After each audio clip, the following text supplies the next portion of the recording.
From our flamingo book. So सबसे पहले हम अबाउट द ऑथर देख लेते हैं।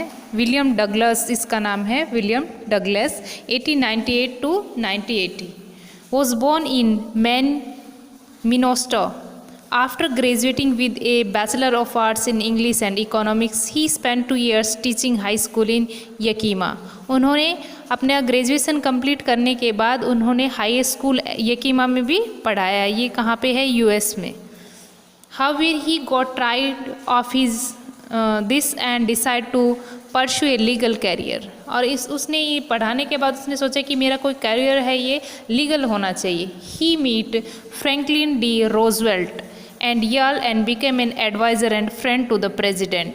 वो रोजनवेल्ट से मिले, उनसे इंस्पायर हुए। Douglas was leading advocate of individual rights, और वो एक वकील बन गए इंडिविजुअल राइट्स अधिकारों के लड़ने के लिए। He retired in 1975 with a term lasting 36 years and remain the longest serving justice in the history of the court. History of the courts के लिए वो काम करने के लिए 1975 में जब वो 36 years के थे तो उन्होंने एक लंबे टाइम के बाद रिटायरमेंट ले लिया। The following excerpt is taken from of Man and Mountain by William or Douglas। और ये जो इनकी एक बुक है ऑफ मैन ऑफ माउंटेन, ये भी विलियम डगलस ने लिखी है। It reveals how as a young boy William Douglas nears drowned in a swimming pool. और ये जो अब पढ़ने वाले हैं डीप वाटर स्टोरी, ये विलियम डगलस की है और उन्होंने बताया है स्विमिंग पूल के बारे में, अपना एक एक्सपीरियंस शेयर किया है कि वो कैसे स्विमिंग पूल में डूब जाते हैं। इन दिस ऐसे ही talks about his fear of water and thereafter, वो कैसे उनको पानी से डर लगता है वो बताते हैं। हाउ ही फाइनली और कमिट, क्या उसने बाद में इसके ऊपर जीत हासिल कर ली है। Notice how the autobiographical part of the selection is use to support his discussion of fear. तो ये ऑटोबायोग्राफी है और कैसे वो फियर अपने फियर के ऊपर डिस्कशन शेयर करते। ओके, चलो let's start the story. There are some word meaning here. Notice these words and expression in the text. Infer their meaning from the context. तो देखो सबसे पहले जो word आता है वो है treacherous. It means unpredictable danger not dependent on trustworthy. उसके बाद second है subdued my pride, to lower or restrain the intensity of self respect या फिर and confidence. थर्ड है flailed at the surface. It means to streak or lash out vigorously at the surface of the water in trying to come out. Next fishing for landlocked salmon, to go fishing for a specific variety of salmon available in certain lakes. उसके बाद है misadventure, an incident then turns out to be a disaster. Next, bob to the surface like a cork, to float or show the characteristics of buoyancy as a cork in water. Next, curtain of life fell, to decide that life has ended or a near death experience. Next है last है back and forth across the pool, to swim across the swimming pool from one side to the another side। ठीक है, ये इसके कुछ word meaning है।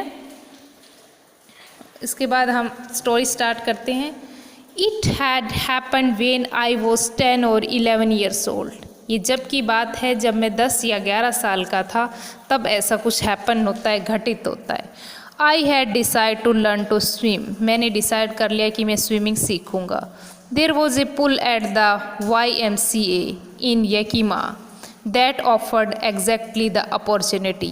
और मुझे ये अपॉर्चुनिटी कब मिली? जब YMCA यकीमा जो प्लेस है जो वॉशिंगटन यूके में है, वहाँ से मुझे ये अपॉर्चुनिटी मिली क्योंकि वहाँ पे एक पुल था।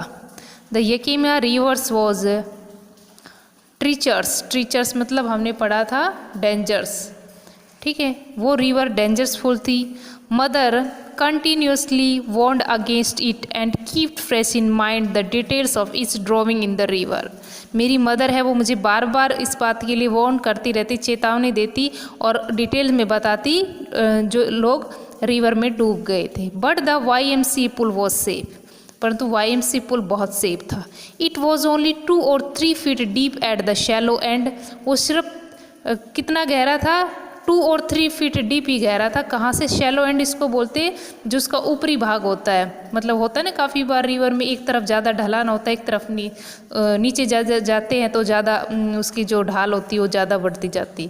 And while it was 9 feet deep at the other the drop was gradual. और उसकी जो नीचे ढलान जाता था वो ज़्यादा से ज़्यादा 9 feet था. तो एक तरफ उसका ढलान था 2 or 3 feet और दूसरी तरफ 9 feet. I got a pair of water wings and went to the pull.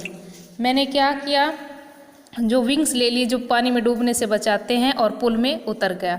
I hated to walk naked into it and show my skinny legs. और मुझे ये विंग्स पहनना अच्छा नहीं लग रहा था, मैं इनसे हेट करता था क्योंकि जब मैं इनको पहनता था तो मेरे जो लेग्स थे वो बहुत ही पतले थे, वो दिखते थे. But I subdued my pride and did it. Subdued means हमने अभी किया था lower our confidence self respect के लिए. तो लेकिन उसने अपने इसको सेल्फ रेस्पेक्ट के लिए पहन ही लिया. From the beginnings however I had an aversion to the waters when I was in it. Aversion मतलब होता है डिसलाइक. मुझे ये सब पसंद नहीं था जब मैंने इसको पाया. This started when I was 3 or 4 years old and father took me to the beach in California. मुझे तब इंटरेस्ट आने लगा जब मैं 3 और 4 साल का था, जब मेरे फादर मुझे कैलिफोर्निया एक बीच पर ले गए. He and I stood together in the surf. Surf means waves, लहरें. मैं और मेरे फादर लहरों के पास खड़े थे. I hung on to him yet the waves knocked me down and swept over me. और अचानक से क्या हुआ, बहुत तेज़ लहरें आई और वो हमारे ऊपर से गुजर गई, हमें डाउन करके. I was buried in water. मैं पूरा पानी से भीग गया था. My breath was gone. मेरा सांस एकदम रुक गया था. I was frightened. मैं बहुत ज़्यादा डर गया था. Father laughed. मेरे पिता हंसने लगे. But there was terror in my heart at the overpowering force of the waves. लेकिन मेरे दिल के अंदर एक उन लहरों को देखकर बहुत ही डर बैठ गया. My introduction to the YMCA swimming pool revived unpleasant memory and stirred childish fear. लेकिन मेरा यहाँ पे इंट्रोडक्शन YMCA स्विमिंग पूल से होता है. जिस तरह से जो अनप्लीजेंट मेमोरीज, इस तरह की जो अनप्लीजेंट मेमोरीज होती है वो चाइल्डहुड के लिए बहुत ज़्यादा फियरफुल होती है. But in a little while I gather confidence. लेकिन मैंने धीरे धीरे अपना कॉन्फिडेंस फिर से बढ़ाया. I paddled with my new water wings. मैंने क्या किया, अपने न्यू वाटर विंग्स लेकर पानी में कूद गया. Watching the other boys and trying to learn by aping them. मैं वहाँ पे मैंने क्या किया, दूसरे बच्चों को देखकर मैंने लर्न सीखा. एपिंग मीन्स कॉपी करना. दूसरे बच्चों को देखता और उनको मैं कॉपी करता. I did this 2 or 3 times on different days and was just beginnings to feel at easy in the water when the misadventure happened. लेकिन क्या होता है कि मैं इस तरह से 2-3 बार लोगों को इस तरह से देखता रहा और सीखने की कोशिश करता रहा. उसी टाइम वहाँ पे कुछ मिसएडवांटेज हो गया, कुछ दुर्घटना हो गई. I went to the pool when no one else was there. मैं पूल के पास गया लेकिन वहाँ पे कोई नहीं था. The place was quiet. जगह एकदम शांत थी. The water was still and the tiled bottom was an white and clean as a bath tub. पानी बिल्कुल शांत था, जिस तरह से कोई बाथ टब होता है उसके जैसे. होता नहीं कि बाथ टब एकदम अगर शांत होता है तो पानी एकदम वाइट दिखता है. I was timid about going in alone so I sat on the side of the pool to wait for others. और मैं वहाँ पे ही एक जगह चुपचाप बैठ गया और ये वेट करने लगा कि कोई दूसरा आए. और वो उसको वहाँ पे थोड़ा डर लग रहा था, वो अकेला था, तो इस वेट में वो वहाँ पे बैठ गया कि यहाँ पे कोई दूसरा आए और फिर मैं अपनी जो ये पुल में जाने का सोचूं. ठीक है student, this is part 1. In next video we will discuss part 2. Thank you.